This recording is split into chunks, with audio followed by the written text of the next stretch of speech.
तो बरसाने में एक किशोरी जी के भक्त हुए, उनका नाम था गुलाब। क्या नाम था? गुलाब। पूरा नाम तो उनका गुलाब खां था। वो भले ही जन्म से हिंदू नहीं थे, लेकिन उन पर बहुत बड़ी कृपा ये हो गई कि उनका जन्म बरसाने में हुआ। बहुत ध्यान से सुनिएगा सब लोग, बरसाने में जन्म हुआ। आज भी पोखर के पास में उनकी समाधि है, उनका चबूतरा है गुलाब खां का। बहुत ध्यान से सुनिए सब लोग, इधर देखो।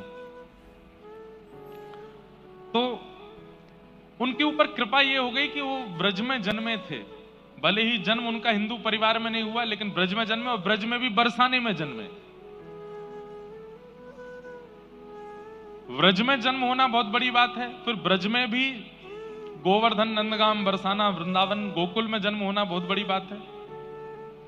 उसमें भी श्री बरसाना धाम में किशोरी जी के चरणों में जन्म लेना, ये और भी बड़ी बात है। तो गुलाब खां, उनका जन्म हुआ बरसाने में। थे तो वो गैर हिंदू, लेकिन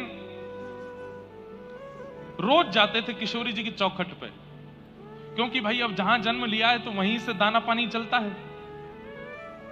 हमारे यहां कहते हैं कि नाटक में भी करो ना भक्ति तो कभी कभी असली हो जाती है।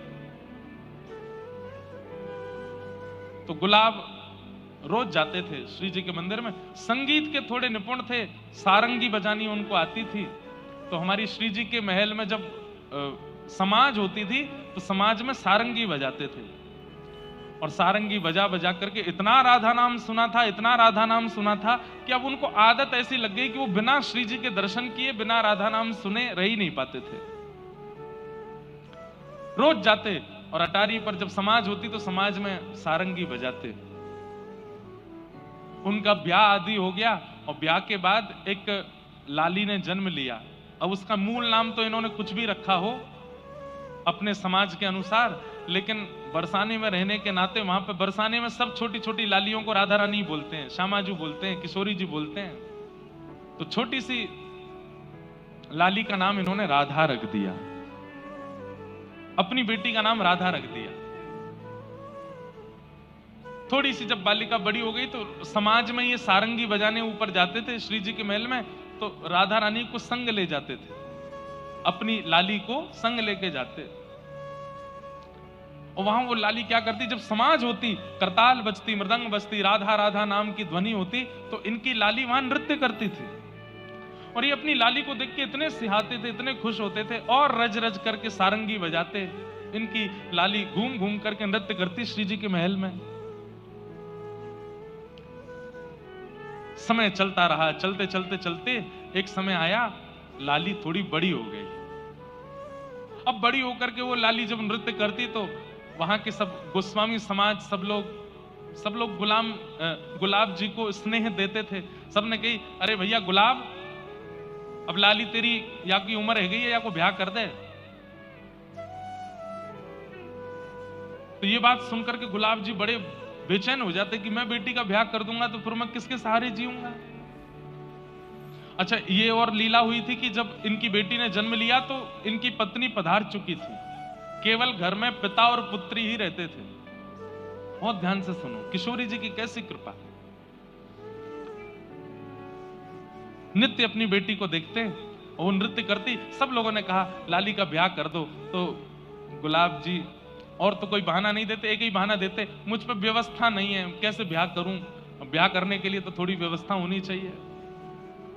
तो दो चार धनी मानी लोगों ने, बरसाने के कुछ वैष्णवों ने, ब्रजवासियों ने कही, हम सहायता कर देंगे, तुम ब्याह करो अपनी लाली का, इसका भी घर बस जाए। तो सबके ज्यादा कहने से गुलाब जी सबकी बात मान गए और पास के गांव के बालक से अपनी बेटी का ब्याह कर दिया। मन तो भारी हो रहा था, लेकिन जैसे ही बेटी विदा होकर के गई तो ये इतने बेचैन हो गए, इतने बेचैन हो गए कि पुत्री के बगैर अब कैसे रहूं। पुत्री का नाम क्या था? राधा। तो भक्ति जब आनंद में की जाती है, सुख में की जाती है, उसका प्रभाव इतना नहीं होता, लेकिन भक्ति जब विरह में की जाती है तो उसका प्रभाव लाख गुना ज्यादा हो जाता है। तो आज तक तो राधा राधा बोलते थे क्योंकि बेटी का नाम राधा है, लेकिन वही बेटी अब जब ससुराल चली गई तो गुलाब खां की स्थिति ऐसी हो गई, अब विरह में पुकारने लगे, राधा राधा मेरी राधा। ऐसे पुकारने लगे कि निकुंज में बैठी हुई निकुंजेश्वरी श्री राधा रानी व्याकुल हो गई, उठ करके सिंहासन से जाने लगी। ललिता विशाखा ने कहा, कहां जा रही हैं स्वामिनी जी? राधा रानी बोली, मेरा भक्त मुझे बुला रहा। बोले, आपको नहीं बुला रहा है, अपनी बेटी को बुला रहा है। किशोरी जी बोली, इसकी बेटी का नाम राधा कितने साल पहले रखा गया? बोले 18 साल पहले। और मेरा नाम राधा कितने साल पहले? बोले 5000 साल पहले। तो बोले, किसका नाम है राधा? बोले, मेरा नाम है। बोले, भले ही कुभाव से पुकार रहा है, मैं तो जाऊंगी। ऐसी हमारी किशोरी जी बड़ी भोली है, बड़ी सीधी है, बड़ी करुणामयी है। ललिता विशाखा बोली, अरे स्वामिनी जी आपको नहीं बुला रहा है, वो अपनी बेटी को बुला रहा है। बोले, कुछ भी हो, राधा नाम मेरा है, मैं तो जाऊंगी। और स्थिति ये हुई कि गुलाब खां इतना बेचैन हो गया अपनी बेटी की याद में कि तुरंत बरसाने से निकल करके उसके गांव जाने लगा। तभी किशोरी जी उसकी बेटी का रूप धारण करके बीच मार्ग में आ गई और आकर के कहा, पिताजी। अरे बेटी तुरंत दौड़ करके अपने हृदय से लगाया। आज जैसे अपनी पुत्री को हृदय से लगाया तो ऐसी अनुभूति उसको जीवन में कभी नहीं हुई जैसी आज हो रही है, क्योंकि किशोरी जी हैं, लाली नहीं है उसके। पिताजी इतनी धूप हो रही है, इतनी गर्मी हो रही है, आपको प्यास लगी होगी, तुरंत अपना पानी जल लेकर के आई किशोरी जी, पिला दिया। पिताजी एक बात आपको समझाऊं। अब देखो किशोरी जी ये नहीं चाहती कि ये बरसाना छोड़ करके जाएं कहीं भी, तो क्या बोली, पिताजी आप रोज रोज मेरी ससुराल आओगे तो ससुराल वाले मुझे बहुत कष्ट देंगे। बोले, कैसा पिता है तेरा, रोज आ जाता है, रोज यहीं आ जाता है, इसलिए पिताजी आप मत आया करो। मैं आपको वचन दे देती हूं, जब आप ऊंचे स्वर में करुण होकर के मुझे पुकारोगे, राधा राधा राधा मेरी लाली राधा, मैं तुरंत आ जाया करूंगी, मैं आ जाया करूंगी। अब गुलाब खां के लिए किशोरी जी नहीं बोल रही हैं, गुलाब खां को तो अपनी बेटी दिख रही है। बोले, मेरी बेटी कह रही है, अच्छा लाली तू आ जाएगी? बोले, हाँ। और वही होता, गुलाब खां जब जब पुकारते किशोरी जी पुत्री का रूप धारण करके आ जाती और आकर के बैठ जाती उनके। बहुत दिन निकल गए, रोते रोते पुकारते, लेकिन किशोरी जी नहीं आई। तो जब पुत्री नहीं आई तो मन में सोचने लगे, मुझसे तो मना कर दिया कि मेरे ससुराल आना नहीं, और आप पुकारोगे तो मैं आ जाऊंगी, अब इतने दिन से बुला रहा हूं, आ नहीं रही है। तो श्री राधा रानी की चौखट पे पहुंच गए, अर्धरात्रि में जाकर के सिंह द्वार पर बैठ गए और वहीं बैठ करके रोने लगे, मेरी राधा मेरी राधा, पुकारने लगे। और जैसे ही पुकारा इतने में ही श्री किशोरी जी प्रकट हो गए। 3 दिन से कुछ खाया पिया नहीं था गुलाब खां ने। और किशोरी जी प्रकट होकर के बोली, पिताजी का भयो, आप काई को इतने परेशान है रहे? अरे लाली मैं तुमको कितनों बुलायो, तू काई को ना आई?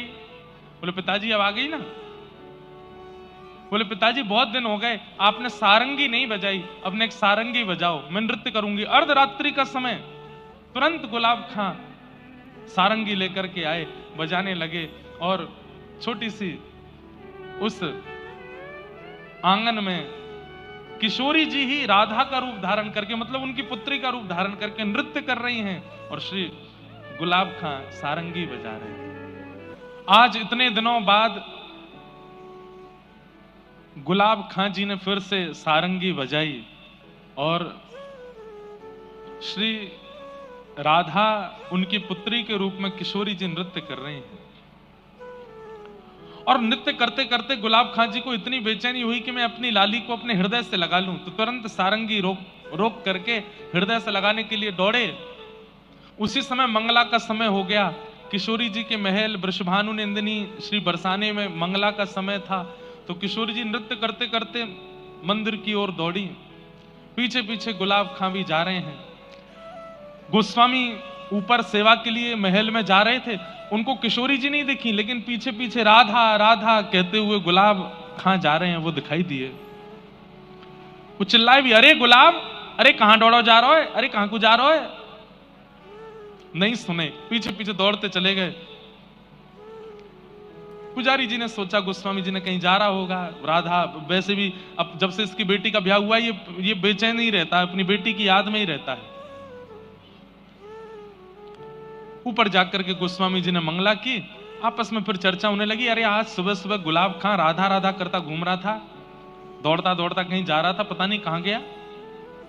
1 दिन 2 दिन 4 दिन 5 दिन 10 दिन हो गए, सबने पूछा कि भाई आजकल गुलाब खां दिखाई नहीं देता, कहां गया। ढूंढा भी लेकिन मिले नहीं। महीना 2 महीना बीत गए, बोले भैया आजकल गुलाब खां कहां हैं। बोले पता नहीं। तो फिर ऐसी वार्ता हुई कि हो सकता है वो अपनी पुत्री को इतना याद करता था, उसके विरह में हो सकता है प्राण निकल गए हो, पता नहीं कहां है, उसका शव भी नहीं मिला। उसकी पुत्री के यहां जाकर के पूछवाया, बोले तुमको अपने पिता का कुछ अता पता है। बोले कि नहीं, यहां तो कब से नहीं आए, वो महीनों से नहीं आए। थोड़ी दिन चिंता हुई, फिर सब लोग भूल भाल गए। 6 महीना निकल गए, गुलाब खां जी का कोई अता पता नहीं है। 6 महीने बाद गुसाई जी रात्रि में किशोरी जी को शयन करा करके अपने घर जा रहे थे, तभी रात्रि का समय, घनघोर अंधेरा, जंगल में से आवाज आई गुसाई जी को, अरे गुसाई जी राधे राधे। गुसाई जी ने पीछे मुड़ के देखा तो कोई नहीं। बोले कौन है भैया, कौन राधे राधे कर रहे हो। बोले अरे मैं हूं तुम्हारो गुलाब। बोले गुलाब कहां है भैया तू। बोले मैं यहां हूं, इधर देखो। तो देखा तो एक निकुंज में एक झाड़ी के अंदर बैठे थे। बोले गुलाब, तेरी तो भैया पूरे बरसाने में ऐसी चर्चा भई कि तू तो पधार गए हो, तू तो मर गए हो, तू यहां कैसे। तब उन्होंने पूरा वृत्तांत बताया। बोले कि मेरी मृत्यु नहीं हुई, 6 महीने पहले रात्रि में किशोरी जी ने सारंगी बजवाई और मेरी पुत्री का रूप धारण करके इतने दिनों तक किशोरी जी मिलती रही मुझसे। मैं उनको अपने हृदय से लगाने के लिए पीछे दौड़ा, निकुंज में प्रवेश कर गई और मुझे भी निकुंज में बुला लिया। मैं मरा नहीं हूं, मैं कोई भूत प्रेत नहीं बना हूं, मेरे प्राण नहीं निकले हैं। किशोरी जी ने अब मुझको निकुंज में सारंगी की सेवा दे दी है, मैं निकुंज में पहुंच गया हूं और मेरा एक नाम रख दियो है। बोले कहा। बोले मेरो नाम रख दियो गुलाब सखी। गुलाब सखी है गई हूं सुबह। और इतना कहकर के वो अंतर ध्यान हो गए। सुबह पुजारी जी ने ये बात सब गोस्वामियों को बताई, बरसाने के लोगों को बताई। और आज भी बरसाने में वहीं पीली पोखर के पास गुलाब सखी जी का चबूतरा है। समाधि नहीं है उनकी, क्योंकि उनका देह तो मिला नहीं, केवल वहां वो गुसाई जी को दिखे थे, इसलिए ये माना जाता है कि वो यहीं कुंज निकुंजों में प्रविष्ट हो गए।